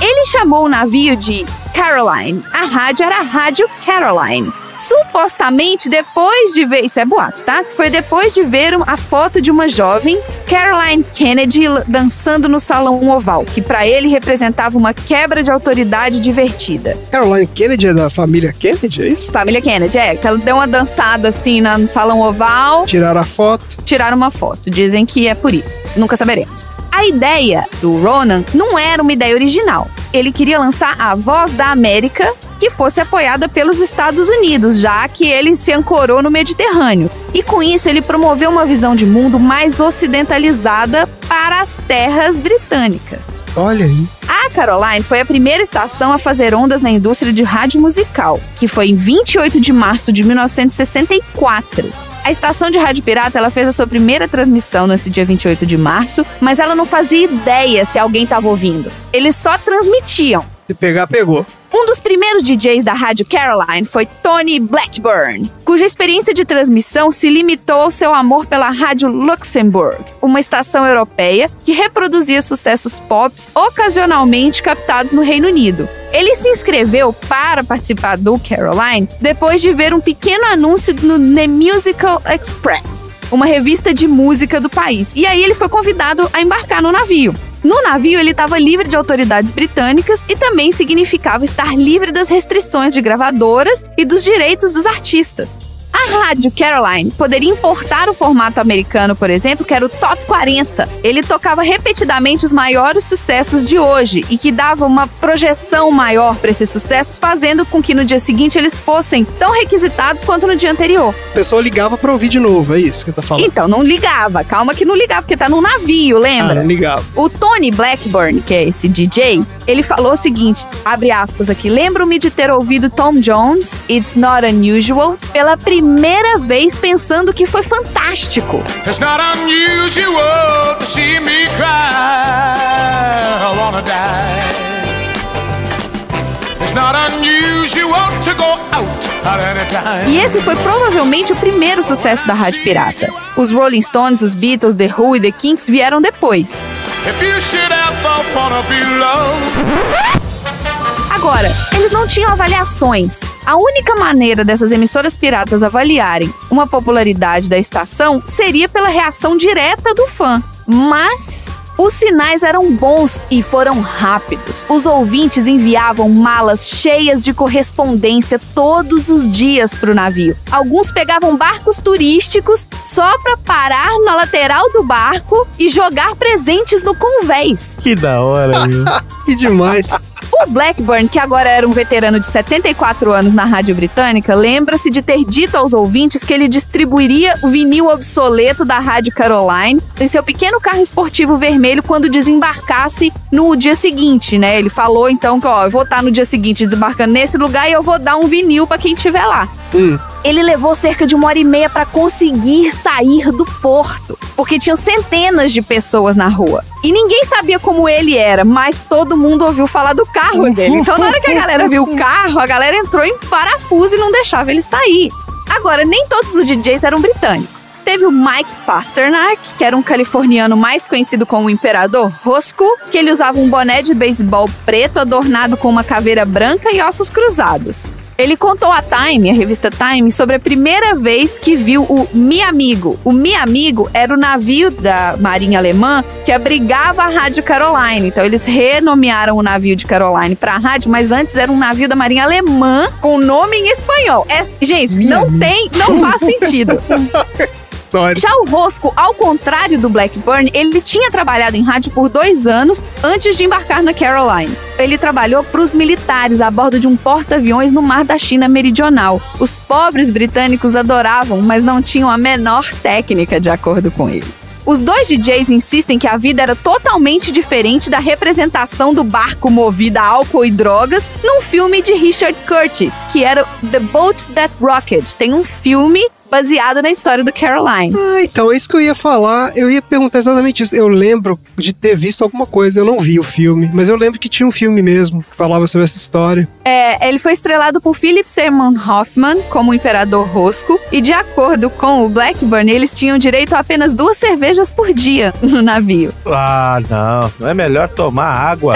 Como é que é o nome do filme, Marina? The Boat That Rocked. Ele falou que não faz sentido o que o filme mostrou, porque se você tem pessoas bêbadas e cambaleando pra todo lugar cheio de drogas e cervejas, é um lugar perigoso. Você pode cair do barco, você pode se afogar e você não ia sobreviver no barco. É um ótimo ponto. As atividades de entretenimento limitavam-se a planejar os programas, assistir TV, tomar sol e jogar cartas. Às vezes, o barco trazia turistas e algumas mulheres subiam a bordo para uma xícara de chá, de acordo com o cara. Mas até aí, né? Chá de cogumelo. Mas, se os fãs amavam a estação de rádio pirata, as gravadoras que perdiam os royalties não amavam. Aí começa. Enquanto os legisladores debatiam se deviam agir ou não, ocorreu um incidente que, mais que qualquer outro, forçou o governo a legislar contra essas estações em offshore. O ex-pirata DJ Ray Clark... Eu queria muito esse título. Ex-pirata. Poxa, mas um ex-pirata? Porque quando ele deu esse depoimento, ele já era um ex-pirata. É igual aquele cara do Lagoa Azul lá. Tom, ele é um ex-pirata que virou cozinheiro do bar. Isso aí. Ele escreveu que, durante uma acirrada disputa por um transmissor de rádio, o gerente de uma estação pirata foi morto a tiros por um cara chamado Oliver Smedley. Esse cara era um ex-político liberal que se tornou empresário. E ele foi posteriormente absolvido por legítima defesa. Eles estavam disputando um transmissor de rádio para poder montar sua rádio pirata e um matou o outro, mas falar que é de legítima defesa. Mas esse foi um escândalo tão grande que o governo teve que agir sobre a pirataria. O político Hugh Jenkins, no parlamento, disse: os eventos extraordinários e trágicos das últimas 24 horas impressionaram a todos e pirataria é pirataria. O Marine and Broadcasting Offenses Act entrou em vigor no dia 14 de agosto de 1967, tornando ilegal que qualquer pessoa faça negócios ou forneça navios do Reino Unido. As estações de rádio pirata foram afundadas, figurativamente falando, tá, gente? Mas a BBC entendeu que tinham 15 milhões de ouvintes que precisavam sintonizar alguma coisa. Ficaram órfãos. E assim foi tomada a decisão de contratar o melhor DJ e criar uma nova estação de rádio separada apenas para música popular. O Blackburn teve a honra de ser a primeira voz no ar naquele dia há 50 anos, então eles contrataram o cara do Caroline! Puta, que foda. Sim! Todo mundo ficou feliz. O que ele fala é que também a BBC não tentou fazer do jeito deles. Eles disseram: olha, você sabe como fazer, então faz do seu jeito. Ah, tá. Tipo, faz aí. Só que eles contrataram os DJs, o dono do Caroline. Você se fudeu, né? Beijo, tchau. Hoje, a Radio One é uma das estações mais influentes na indústria musical internacional. Essa estação apresentou ao público gêneros que vão de rock progressivo, eletrônico, ao Britpop e Grime. Eu não sei o que é isso, mas tá aqui. O Bunnyman sabe. O que é o Bunny? O Grime é o Grime, cara. Tá com o Grime aí, DJ! Tá com o Grime aí! Solta o Grime! Enough girls too shallow and hollow. When they say me, them a fi hide in a shadow. And on my own footstep, them a follow. Them a stash, money one borrow. Two say they tune, no gala no tomorrow. Them girl a fi get pop with my arrow. Around my head top like my name was Zorro. Dash with them body in a tree will borrow. They mix up in a Solomon Camaro. In a the cemetery, pure sorrow. E os fãs da invasão britânica têm essa estação, além dos seus antepassados piratas, claro, para agradecer por fazer uma base para que todos os sucessos chegassem nos Estados Unidos. Todos eles receberam um impulso como se não houvesse amanhã, disse o Pasternak. Considerando que, se eles fossem a mesma velha BBC tocando 1 hora por semana, levaria uma eternidade para chegar lá. Olha aí, que história, cara. E é isso, temos aí offshores ilegais, check, Beatles, check, um irlandês corajoso, check, e uma absolvição de um assassinato. Tudo pro pessoal poder escutar rock. Olha aqui, Marina, eu descobri que o filme, você falou The Boat That Rocked, né? Nos Estados Unidos ele saiu como Pirate Radio. E eles mudaram o título porque o filme foi tão mal na bilheteria na Inglaterra que na hora de lançar nos Estados Unidos mudaram o título do filme. No Brasil, esse filme chama Os Piratas do Rock. Tá aqui, parece interessante mesmo, mas parece que ele tomou uma tungada aqui e foi um fracasso completo. Se você, ouvinte, quer que a gente assista esse filme e grave um episódio sobre ele, você já sabe o que fazer, né? Bota lá no baldinho. Olha, aí tem a foto aqui do MV Mi Amigo. Fala que na trilha sonora do filme tem The Kinks, Rolling Stones, The Turtles, Jimi Hendrix. Tem os caras que eu nunca ouvi falar aqui, Duffy, Procol Harum, porra é essa? Box Tops. Procol Harum é aqueles caras do Januário Cheira Peido, lembra? Uhum. Meu Kibe is like Fandango, tal. That our faces first just go sleep. Turn the wind up, shade our pale.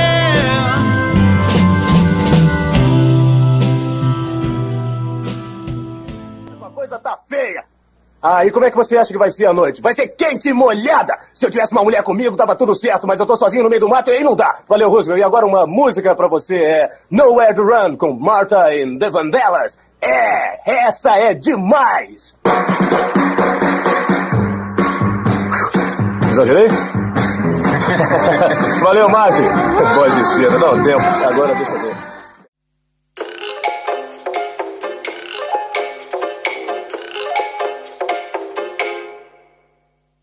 Vamos lá então, encerrando o nosso episódio maravilhoso com o assunto do nosso convidado de honra. Ô Bunny, qual é o assunto aleatório da semana? Olha, serei um pouco mais breve. Muito bem-vindo, Randy, nosso editor agradece.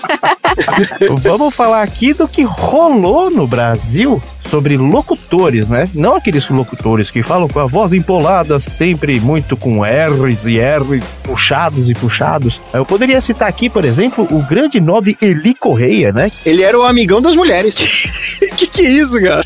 Pois é, o homem sorriso do rádio. Se ligue nessa emoção que está no ar. O homem sorriso do rádio. No ar, no ar. 1h20, São Paulo, Brasil até as 4, até a liderança de Cíntia. Gente! Que depois virou vereador? Parece que virou vereador recentemente. Ele lançou livro crente também. É que vocês são de BH, né? Isso era mais difundido em São Paulo mesmo, né? O Eli Correia era de São Paulo. É um dos ícones da rádio AM aí. Ele tinha aquele programa Que Saudade de Você, que mandavam, as senhoras, né? Mandavam histórias normalmente tristes, né? E ele fazia todo aquele teatro e tal. Ele é um cara que se atualizou, tá no rádio ainda. Teve uma parada, tá no rádio. Hoje em dia tem um podcast, tem um canal no YouTube e tal, e ele refaz toda a carreira dele lá, todos os quadros dele, ele reporta hoje na mais alta tecnologia, né? O cara que tá antenadíssimo aí. Mas o que era a pegada do cara? Ele era só ele não era só um locutor, ele tinha um programa específico dele? Sim, ele tinha um programa, o programa Eli Correia, que tinha diversos quadros, né? Ah, tá, programa de variedades. Exatamente, ele tocava música, ele é um daqueles caras que se você quisesse gravar alguma coisa no rádio, você se ferrava, porque ele sempre ficava falando em cima e tal, e não sei o que, e não deixava a música rolar. Ele tinha esse programa aí que é meio que um programa trágico, né? As pessoas gostam de tragédia, então a Marina vai adorar isso. O menino tinha vontade de nadar na piscina do patrão, mas a mãe zeladora nunca deixava. Para com isso, menino. Aí o menino pulou de madrugada na piscina, a piscina tava sem água, ele morreu. Nossa! Meu Deus, que horror! Sim, eu lembro dessa história, né? Uma história venérea, aconteceu de verdade. Meu Deus. E era meio trágico, e as senhoras adoravam ver isso. Agora eu não sei porquê, eu adorava ouvir. Ele fazia muito sucesso, né? Tô vendo aqui ó, os títulos das histórias dele, aqui no YouTube, aqui ó, O Preço da Traição, uma grande decepção após o casamento. Tem aqui, nem mesmo depois de morto. Nossa senhora, imagina o que deve ser isso. Era meio macabro, sim. Mas as vovozinhas, as mãezinhas, enquanto estavam cuidando dos afazeres do lar, naquela época, aqui citando a minha mãe, ouvi esse cara aqui 3 horas da tarde falando essas barbaridades, mas era... Ah, 3 horas da tarde, isso não é de madrugada? Não era depois das 10 não, meu amigo, era 3 horas da tarde, de madrugada, de manhã, não tinha horário não. Mamãe começou a sentir dores horríveis, Mamãe, o que aconteceu? Mamãe, o que a senhora está sentindo? Ela estava sendo praticamente consumida por dentro devido ao efeito da formicida tatu. Ai, maravilhoso. A gente também tem o grande Zebétio, né? Não sei se vocês de BH sabem quem é o Zebétio. Tom, você lembra do Zebétio? Eu sempre confundo o Zebétio com o Zequete. Qual que é o do... O Zebétio é aquele cara do olha a água e joga água.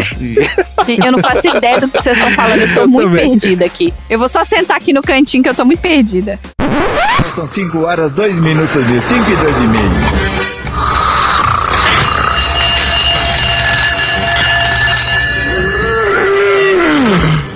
Joga água nele, dano. Joga mais água. Aí. Vou tocar música, gigante. Vamos lá? Movimento da vitrola, vai.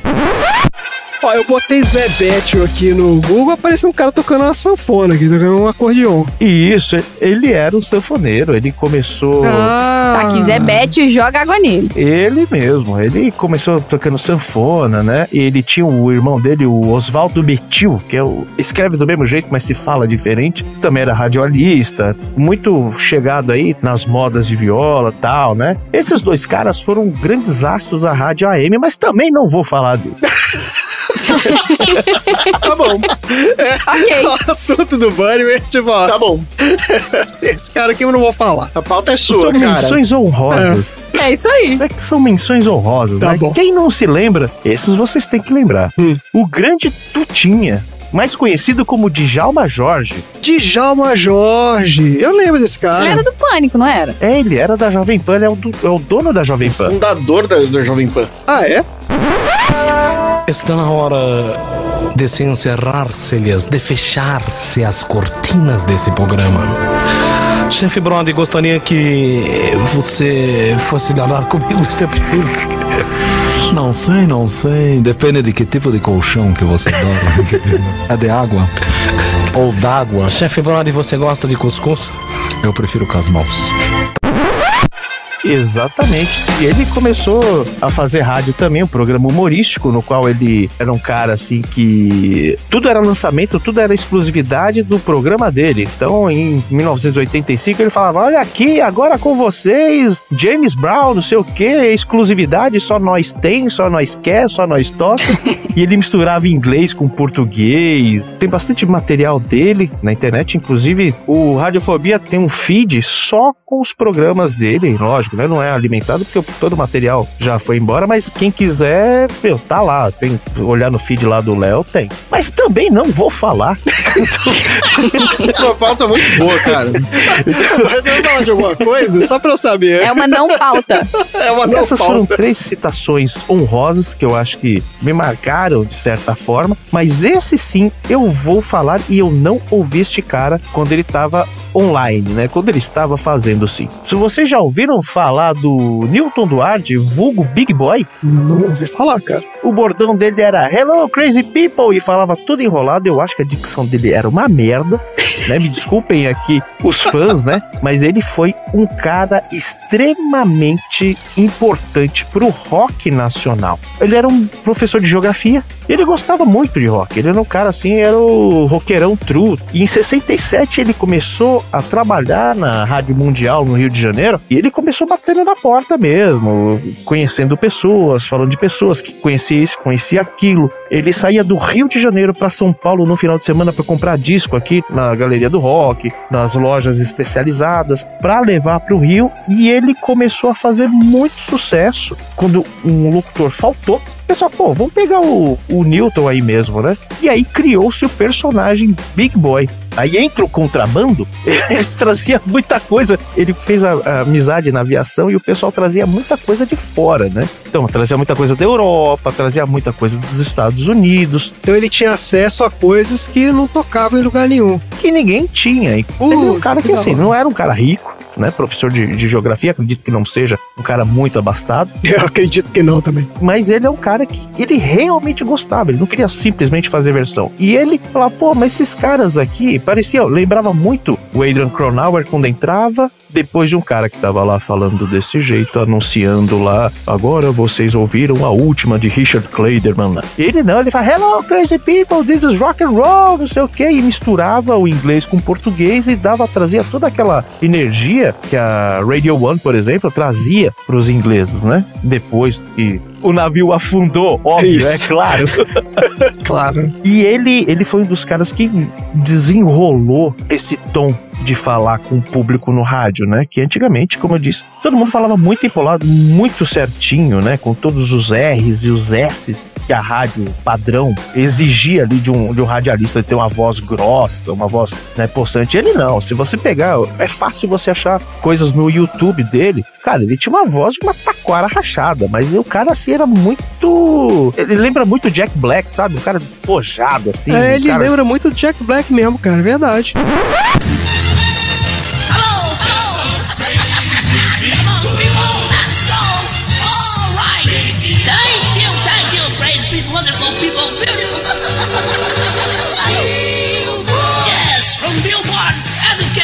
Come on, Eddie, rain up and smoke. O som da mundial.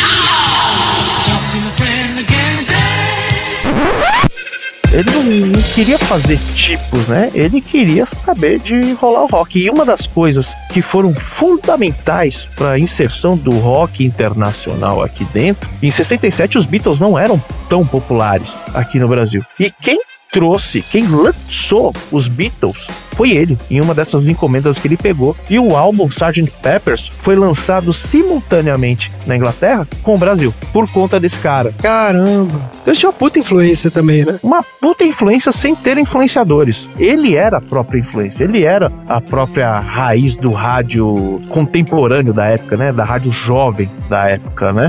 Outro movimento que ele trouxe foi a Black Music. Ele era amigo pessoal do James Brown, depois de algum tempo se tornou amigo pessoal do James Brown. Caraca! O pessoal da Motown ajudou a popularizar aqui o Ray Charles, né? O Ray Charles veio pro Brasil nos anos 60 e tal, mas foi um dos caras que continuou mostrando muito do material da Motown também. Ele transferiu também pros bailes, pra noite carioca, o chamado baile da pesada, né? Era uma balada onde se tocava funk e rock também. Lembra daquelas coletâneas que saíam? Então ele teve alguns discos, né? Um deles foi o Baile da Cueca, um deles. Que, como brinde, o cara que comprasse o disco levava uma cueca também que vinha no encarte. Mentira. Que maravilhoso. Eu não sei por que tinha esse nome, não encontrei referências do porquê. É um álbum de 1972. Infelizmente, ele veio a falecer aos míseros 34 anos. Caraca! Nossa! Em São Paulo, devido a asma, né? Aí você fala, poxa... Morreu de asma? De asma. Ele era um cara que, segundo o Nelson Mota, era um cara caretíssimo. Assim, não bebia, não fumava, não usava nada. Era um cara que ele era doido por si só. Mas ele era maluco porque ele nasceu maluco. E foi uma baita influência para caras como o Djalma Jorge, por exemplo, e outros grandes locutores que vieram aí nos anos 80 também, quebrando toda aquela coisa quadrada que vinha aí de quem ouvia Dalva de Oliveira e esse tipo de música. E é isso. O grande Big Boy, o nosso Adrian Cronauer das terras tupiniquins. Pô, que história sensacional, cara. Eu achei animal. Eu tava achando estranho. Eu ia te perguntar se ele cantava também, porque tem vários fotos dele aqui segurando os discos, Big Boy, não sei o que. Então eram essas coletâneas que ele lançava, né? Exatamente. É como os DJs, né? Dos anos 90 tinha muito DJ Malboro, Iraí Campos e tal, fazer compilações, né? No caso dele, ele não mixava, não remixava, né? Mas ele lançava as coletâneas com o nome dele, com o nome do baile da pesada, o baile disso, o baile daquilo, o baile da cueca. E com o nome dele vendia, cara. E vendia muito bem. O cara que ele ficou aí 10 anos, mais ou menos, em atividade, transformou o rádio brasileiro, né? A rádio jovem brasileira pra um pouco do que a gente viu nos anos seguintes, né? Pô, demais, cara. Muito legal. Não conhecia a história do Big Boy. Aliás, não conhecia a história de nenhum desses caras que você falou. Gostei de conhecer. Eu ia te perguntar. Eu não conheço nada, cara. O rádio em Belo Horizonte era muito zoado. Nossa Senhora. Tinha um que o Dudu que ia lembrar disso, que era o Acorda Pascoal. Você lembra disso, Marina? Acho que não é do seu tempo, não. Não. Meu Deus, Meu pai só escutava CBN. Esse Acorda Pascoal era um cara que ele fazia uns personagens, ele tinha um pouco essa pegada do Robin Williams no filme. Ele fazia uns personagens, ele tinha uma coisa de fazer piada com caipira, com coisa de mineiro. Dinheiro, mulher e bicho de pé. As 3 coisas mais melhores da vida que eu queria se eu ganhasse na loteria. Meu filho, dinheiro e mulher tudo bem, mas bicho de pé, eu nunca vi isso não. Ô, gente, que adianta você ter dinheiro e mulher se o bicho não tiver de pé? E o Dr. Pimpolho? Eu lembro do Dr. Pimpolho. Então, e depois veio esses paulistas que Mas aí o Dr. Pimpolho era sobrinhos da Taíde. Então, segundo eu li aqui, esse cara... Segundo o Google? Eu acho que segundo ele mesmo, segundo esse cara, o Pascoal, ele foi que influenciou depois essa geração de humor no rádio que veio e tal. Enfim, não sei se é verdade ou não. O Dr. Pimpolho, inclusive, foi uma inspiração do Djalma Jorge. Por isso que seu nome do cara lá dos Sobrinhos da Taíde que fez o Dr. Pimpolho. Era o cara da MTV, não era? É, eu... Que era que fazia o Rock Go. Isso era antes deles dissolverem os Sobrinhos... Quer dizer, na verdade, o Rock Go do Marco Bianchi e o Paulo Bonfá, a parte deles começou no começo do Rock Go e aí depois eles se dissolveram durante as edições do Rock Go. Parte deles continuaram com o programa e o outro, que é o Felipe Xavier, continuou na Jovem Pan fazendo um programa que é basicamente a mesma coisa com o Dr. Pimpolho, que é o Chuchu Beleza. E o Dr. Pimpolho, ele falava igual ao meu dentista. Ah, é? Pô, o Dr. Pimpolho era qual? Ele falava... O Dr. Pimpolho falava... meu... Sileide, vai tomar no cu, meu! Nossa, merda, faz nada direito! Meu, vai se fuder. Fala, Sileide. Dr. Pimpolho, é sua mãe na linha 2. Posso passar? Tá, passa. Alô? Pimpolho, vai se fuder, meu filho. Vai se fuder, mãe. Você não sabe que esse é o horário que eu fico jogando paciência no computador aqui na empresa?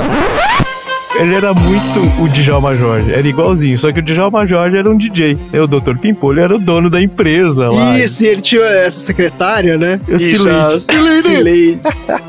E tinha um outro personagem desses caras que era o negócio do... Não era o Capitão Cueca? Não tinha um negócio assim? Tinha. Homem Cueca. Isso, Homem Cueca. Puta, tinha vários. Tinha o surfista lá, o... Ai, Peterson Foca. Gemado animal da vó. Aí, João, não era João, o amigo dele. Mas era muito, os caras eram muito geniais, né? Ô, Bunnyman, e qual que era um? Esse eu lembro já de quando eu morava em São Paulo, que era um cara que passava uns trotes no rádio. Chupim. É esse aí. Não lembro. O cara tem programa até hoje. É mesmo? Fazendo exatamente a mesma programa coisa. Que ele fica... gente, a gente tem que evoluir como humanidade, pelo amor de Deus. Ele parou no tempo, cara. Fazendo exatamente a mesma coisa. Há mais ou menos uns 7 anos atrás, até menos, 6 anos atrás, certo. Eu tinha uma calçada que eu tava cimentando, né? Certo. Você pisou nessa calçada e até hoje tem um pouquinho da marca do seu tênis aqui. Pô, sacanagem, até hoje eu convivo com isso, bicho. Marca do meu tênis? É. Eu tô falando de 2007. Não, vixe, cara. Ó, esse Chupim era engraçado quando eu tava no ginásio ainda. Nossa, então já era velho quando eu conheci, então. Em 2007 ele já era velho, já. Tinha esse e tinha um que era um cara que imitava nordestino. Eu não sei se ele imitava nordestino ou ele era nordestino. Moção. Esse cara aí Moção. Esse cabo aí tá... Esse elemento mamífero está ainda... Até hoje ele está no ar. Ele tá fazendo pegadinha com o povo. Caba safado. Fica vendendo. Ele pegava, tipo, os anúncios, né? O cara tá vendendo, sei lá, um Chevette 78. E ele ligava pro cara e perguntava, esse Chevette aí, como é que tá? Ficava fazendo hora com a casa do cara, 1 hora. Meu Deus, gente. Olha o humor. Eu digo, a sua casa tá meio acabada. Não tá acabada não. Minha casa com 10 mil conto deixa ela linda. Não, mas o pessoal tá dizendo aí que ela tá acabada. Sim, mas o que é que você tem a ver com isso? Tem a ver assim, porque você tá pedindo demais. Mas eu posso pedir até 1 milhão. Compra quem quer. Muito caro. Esse cara tá no ar até hoje, ele faz a mesma coisa até hoje. Gente, inacreditável, gente. E tem podcast. Ah, claro que Claro. tem. E olha, por quando que eu não, né? comecei a ouvir podcast, ele já tinha podcast. Eu comecei a ouvir podcast em 2011. O pioneiro do podcast. A pegadinha do Mussão, como é que era o nome? Furunco. Que ele ligava pro Furunco. Furunco! É você, Furunco! Eu lembro dessa, exatamente dessa. Furunco! Eu queria falar com o Josimar. Essa do Furunco foi uma das primeiras coisas que eu baixei na internet. É verdade, a gente baixava, a gente trocava por e-mail. Maravilha, gente. Olha, que história maravilhosa essa história, Bunny. Me adorei. Muito bom. Vamos encerrar então com os aprendizados da semana que a gente aprendeu hoje. Eu aprendi que o Bunnyman sabe imitar o Moção. Mamífera, você não sabia isso, não? Eu sei que pra nascer o rock and roll foi uma maluquice fodida, inclusive envolvendo ex-piratas. Eu posso ter aprendido duas coisas? Pode, Claro. aprender o que que quiser. bom. Essa aqui vai ser pra velho, tá? Talvez o Xi, quando ouvir, ele capte a mensagem. Eu aprendi que Hanoi não é totalmente demais. É verdade. Eu também pensei na mesma coisa. E eu aprendi também que cantar um pedaço de Ho Chi Minh é o correto, porque mudou. Saigon já não se chama mais Saigon, e sim Ho Chi Minh. Olha aí. Excelente. Então é isso. Chega por hoje. Fala tchau, gente. Tchau. Tchau, gente.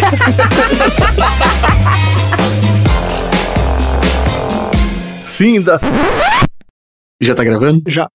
Já vou de antemão, inclusive, pedir desculpa pro Randy, porque essa abertura é quase Eu vou até tirar o um fone. sonho de princesa. Eu imaginei isso, cara. Pode ser? Vai lá. Vai fazer o quê?